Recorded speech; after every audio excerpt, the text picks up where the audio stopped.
Sunda aya kalimat kieu hekurang tenden dihandelem hieum gesan sampeun cag kurang tunda dihanjuang siang gesan alaeun paranti cokot bawaeun dituruban kuman depun diwadahan cupu manik astagina dibuka gunung ngaliwat anu weruh kasemuna anu apal kabasana anu rancingas rasana putra putu tegang ewu bedawan sawidak lima nu hayang dilalakon naon eta teh lain jangjawokan lain mantra lain jampe eta teh kalimat filsafat pembangunan semesta alam Sunda kurang tenden dihandelem hieum tempat-tempat nu hieum kumaneh geraja-ragaan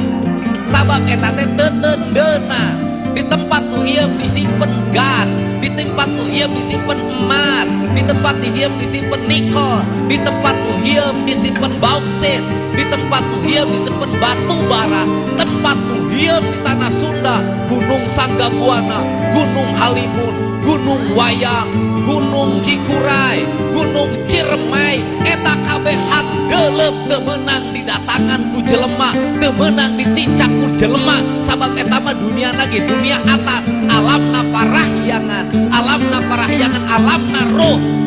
ruh sok disaruguhan artina kudu disembah teh lain disembah nyembah ka Gusti lain nyembah teh dirinya nyaeta Mugusti lain mi Gusti miara lamun alam leuweungna alam parahyanganna kajagaan bakal keluar caikung kulungan lamun tinu caikung kulungan ge bakal jadi susukan lamun tinu susukan jadi walungan tinu walungan jadi bendungan engke aya 1000 sungai 1000 sungainya jadi Tarum Timur Tarum Barat ke Cimanuk jeung nu sejena jadi peradaban air urang Sunda teu kudu make mobil urang Sunda teu kudu make kareta tapi make peradaban air nu ngahiji antara Jakarta Ciliwung jeung Cirebon ngahiji dia jadi sirkulasi makmur rakyat jeung